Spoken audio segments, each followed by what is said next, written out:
Well, how about that? The Dallas Stars get an overtime win to move on to the Western Conference Final, a 2-1 win over the Winnipeg Jets. Welcome back to the Hockey News Playoff Frenzy Live, presented by Sticks.com. Why break the bank on sticks? You can get pro level composite sticks without the pro price tag at Sticks.com. That's Stix.com. Head over and gear up. It's Avery Lewis McDougal here in Edmonton in the host chair with Willie Ramirez from Las Vegas. And Willie, just what are your thoughts immediately as the Dallas Stars are moving on to face Edmonton in the Western Conference Final? Yeah, I think I think this would have been the toughest time for Pete DeBoer and the Stars to get to a Game 7. We all know his infamous record of 9-0 in Game 7s, but the way that Connor Hellebuck showed up in the second half of this series, especially playing at home, I think Dallas escaped.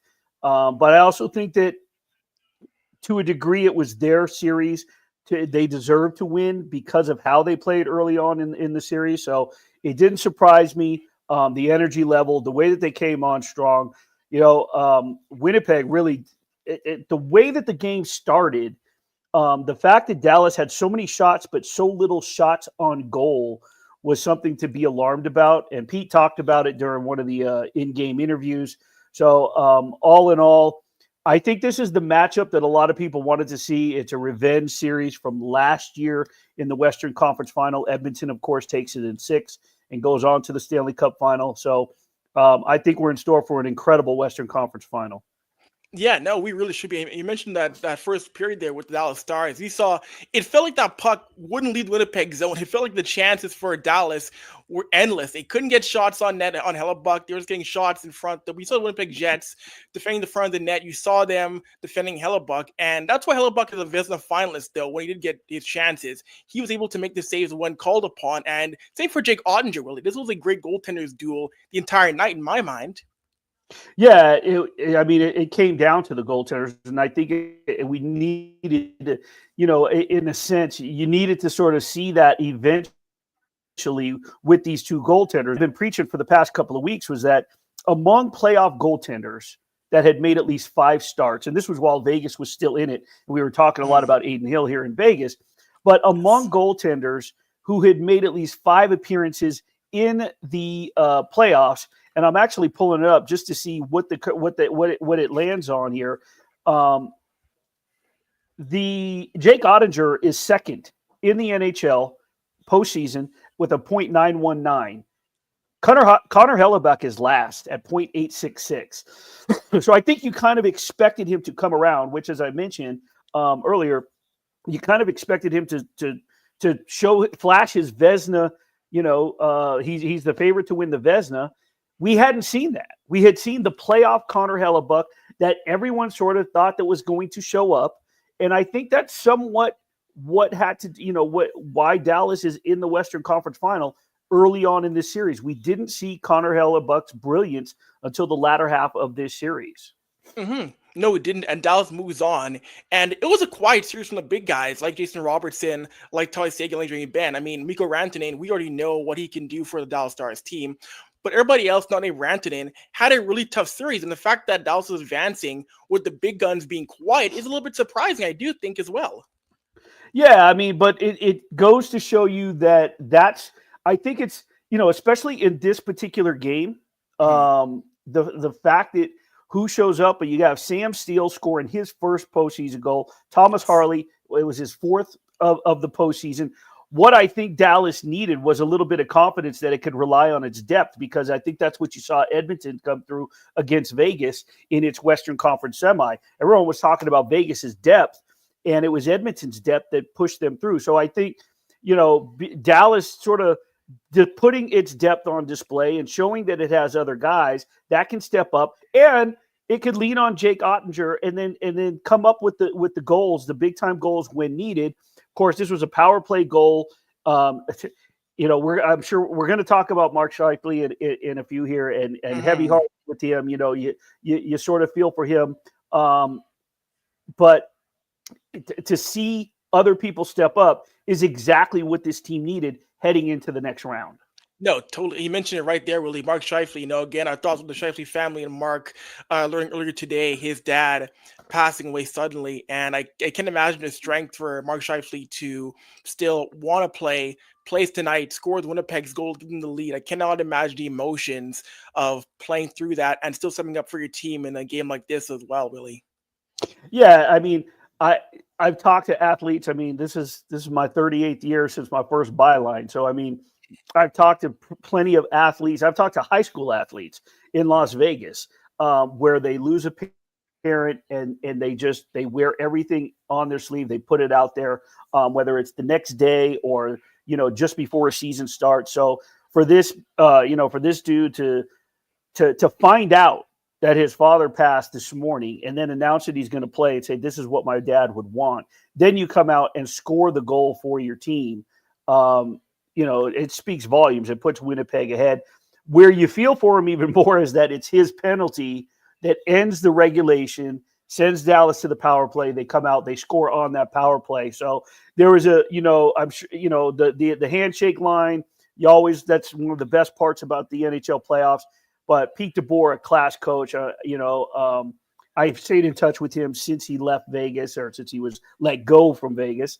I could only imagine what he had to say to that young man, the class of the Dallas Stars, showing him and the crowd too. I'm sure that they, right when the game was over, I got ready for our own show. But I'm sure that they showed some class because it was something touching to see and something motivating to see, So again, you feel for him, you feel for the family, and you especially feel for him, considering the fact he's going to wear that on his sleeve, I would imagine. He's got a lot of other things that he's emotionally and mentally he's going to have to deal with now.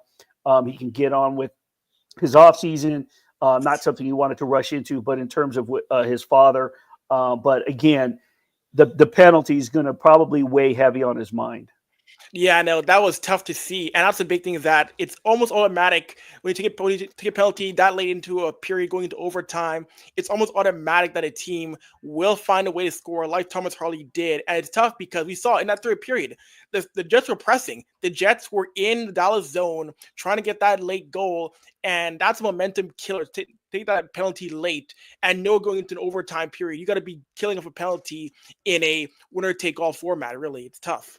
Yeah, well, and you have to remember when you're taking a power play into the locker room with you. I mean, and realistically, it's a 2-minute minor, so you're getting a minute 46 when you come out.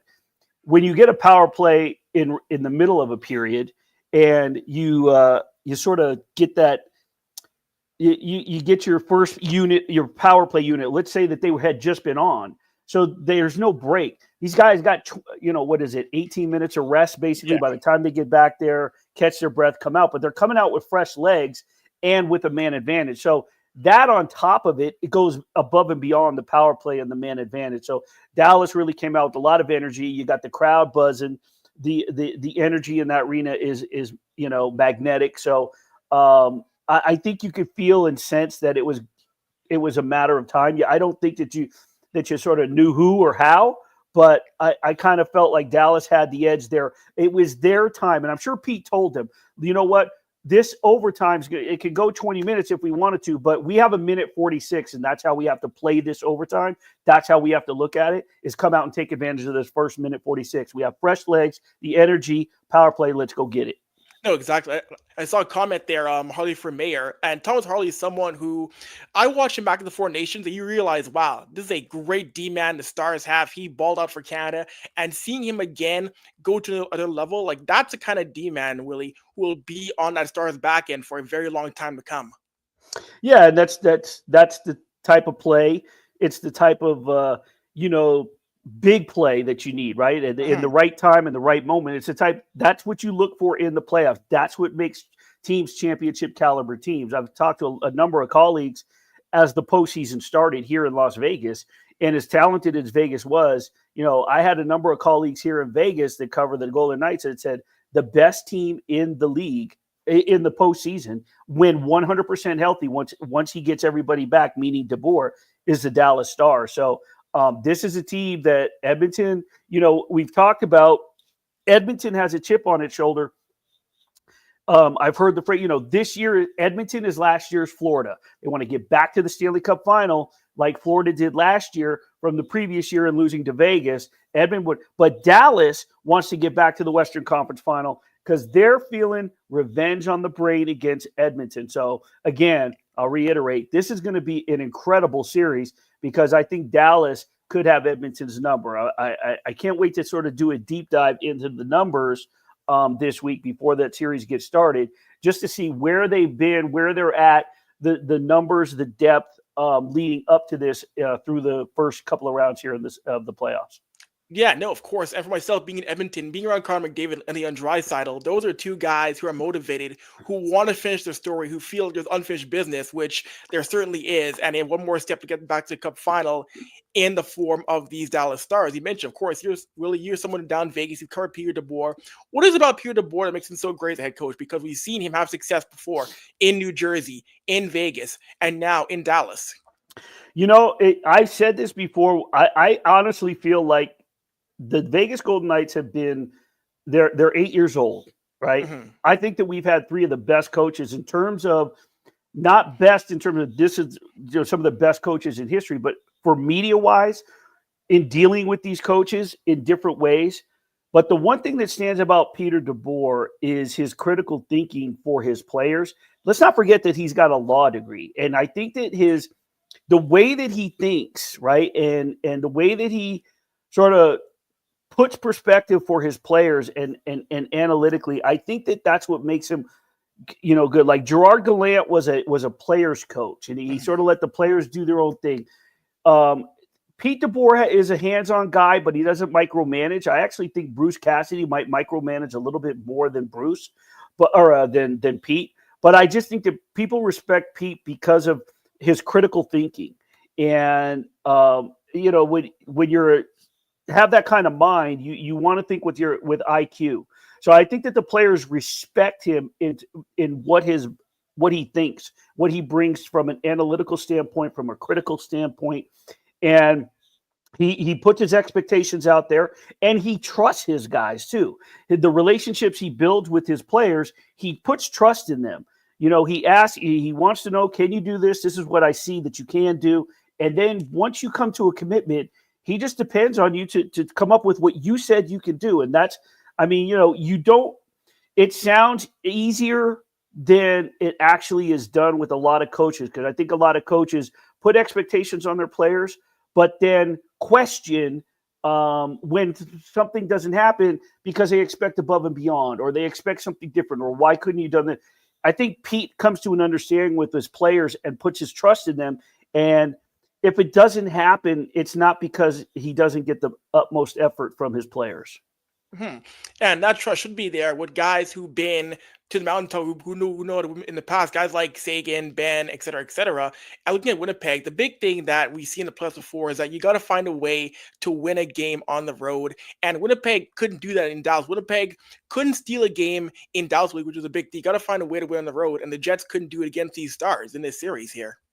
Right. And that was a big thing early on in the series, right? Is that, Dallas got to Hellebuck early. They come out with a lot of energy. And again, Mikko Rantanen, we can't say enough about what he's done for this lineup, but I think he's going to be huge in the final. And I think it's going to be huge in terms of being able to go into Edmonton and steal a game. And I think if there's a team that, that's left in this postseason, both East and West, that you want to depend on, that you want to put your money on, say, okay, this team can go on the road and play like it does at home. I think it's Dallas because of its balance at both ends. It plays 200 feet of hockey, the way that it plays, and the way that Pete coaches, right? He's an aggressive style coach, both on the back check and on the front side. So, I think that his style of coaching applies well here against a team like Edmonton, when you have arguably the two best players in the world, a dynamic duo, the top duo in the world.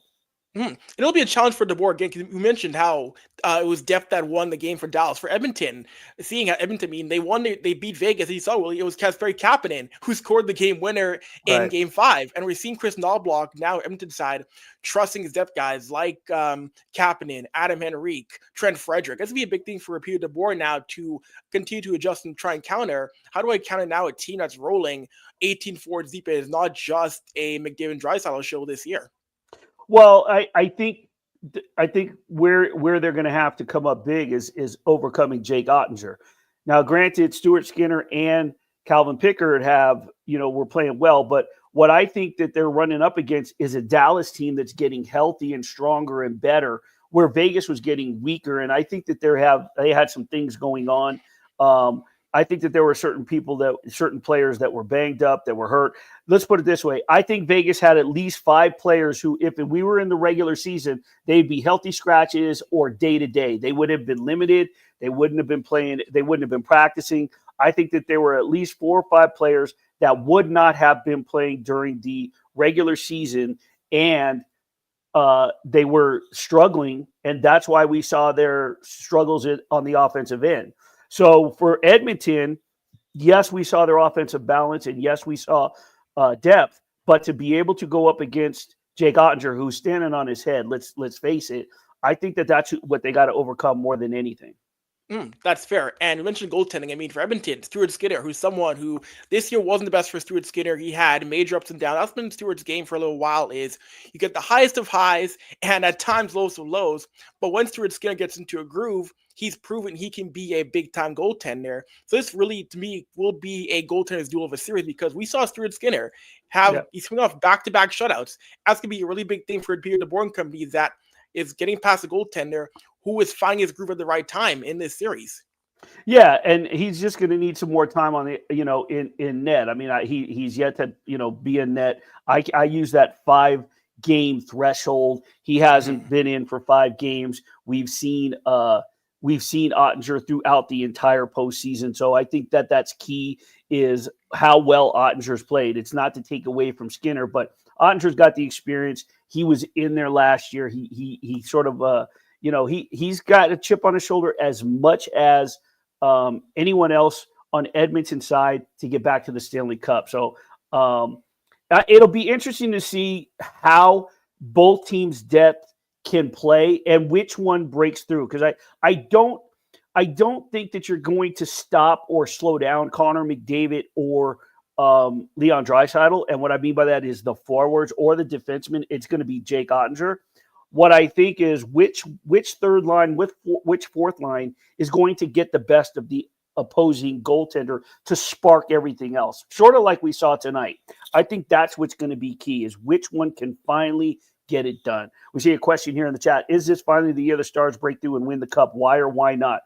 If you're asking me right now on the spot without digging deep, I say yes.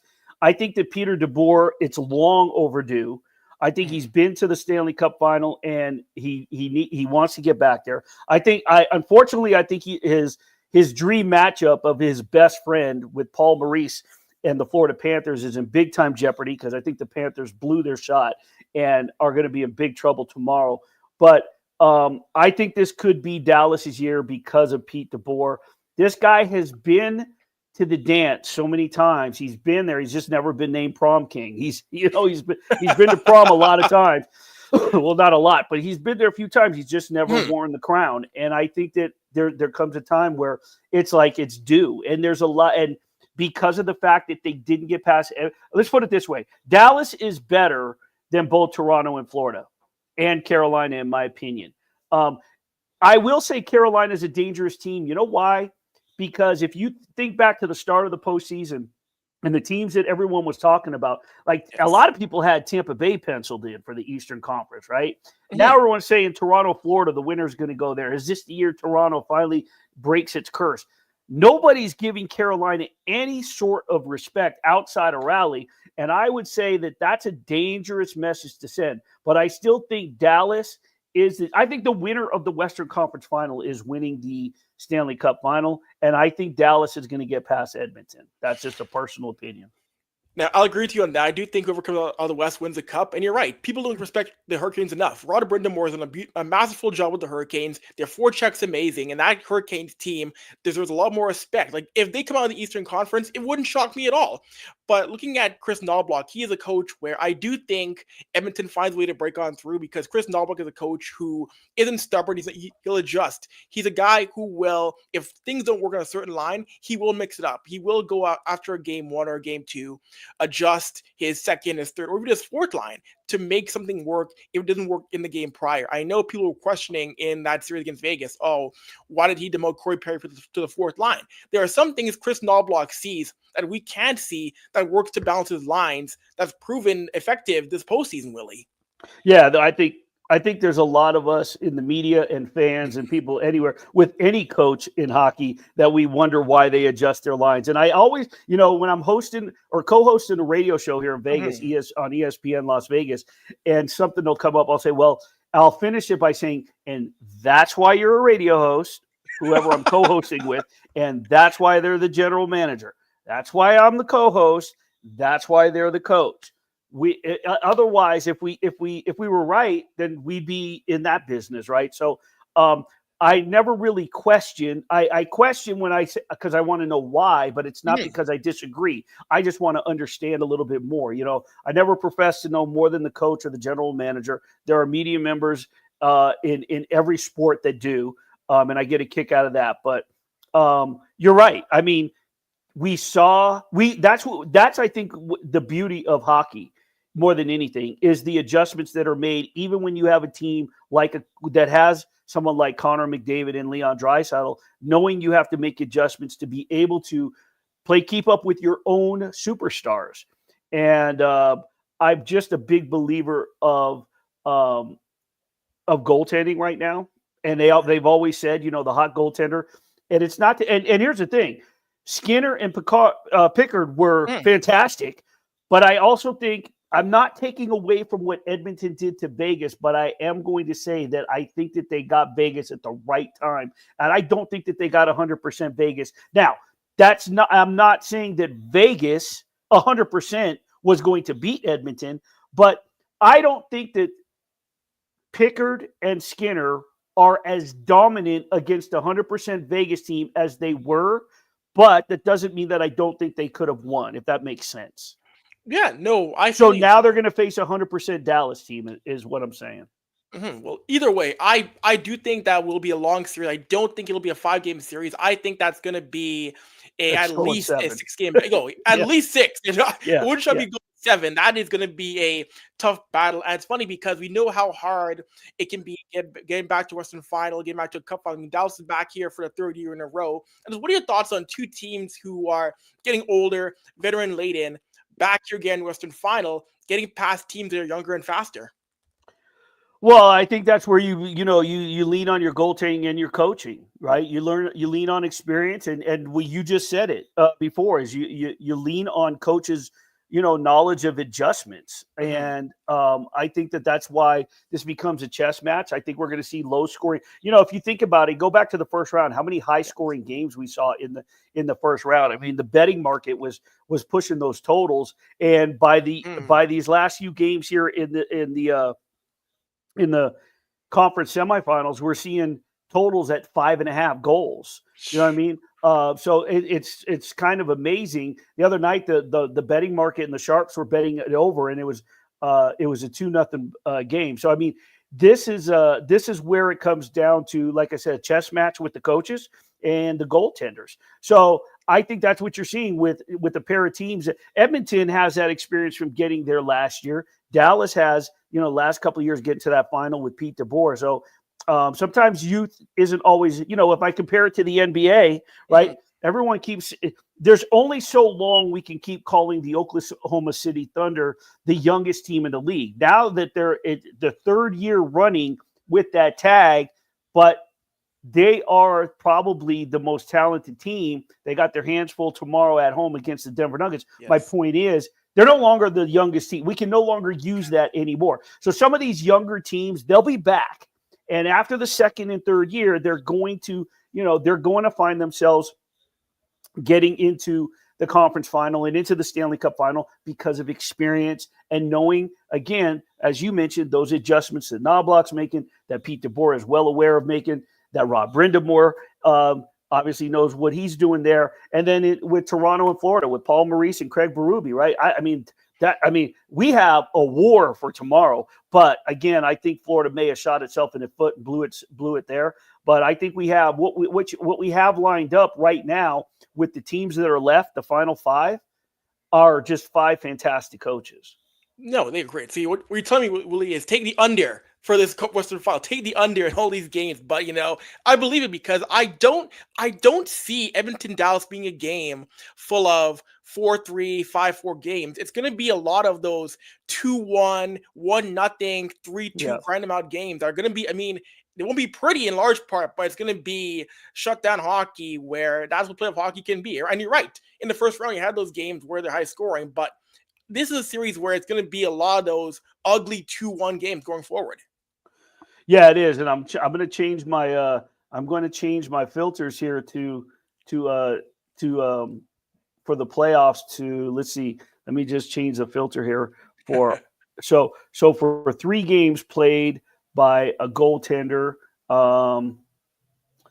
because I know that Frederik Andersen is up there for save percentage. He's number 1, but all of a sudden now, oh no, I still don't, because what's his name? Skinner. Oh no, there's Skinner. So Skinner's played 5 games. His save percentage isn't that great, but that's from the first round. But if we go off that second round, he as you mentioned, he's playing well. Is there an update on Pickard? Is he going to be available? So possibly later on in the conference final, not for game 1 or game 2, but if need be, maybe for a game 3 or game 4. But off the bat, no, he'll not be available to start. Well, then I think the confidence that you have in shutting out Vegas, regardless of whether they were healthy or not, I mean, especially on their ice here in Las Vegas in front of that crowd, I mean, that confidence will roll into the next round. And I think you're right that we're going to see some low-scoring games. I have the Dallas-Edmonton history here. And it's funny because the last 2 games landed on 7 goals and 9 goals. Dallas winning in Edmonton 4-3, and winning in Edmonton in March. Both were in March. March 26th, Dallas went into Edmonton 4-3. They go into Edmonton on March 8th and lost 5-4. Prior to that, Dallas won both meetings.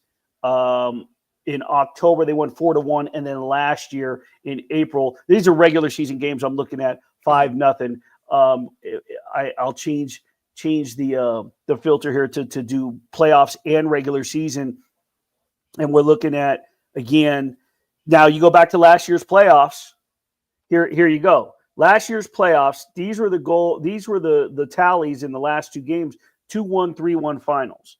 It started off with a 3-2 overtime, then 3-1. The 2 middle games in Edmonton, they landed on 8 and 7 games, 7 goals. That doesn't surprise me. Why? Because it's going back to Edmonton, home of Connor McDavid, Leon Draisaitl. They're in front of their crowd, and they're going to light it up offensively. So the games in Edmonton, it could follow that same pattern where it's low scoring in Dallas, higher scoring in Edmonton, and then toward the latter end of the series, it becomes a goalie showdown.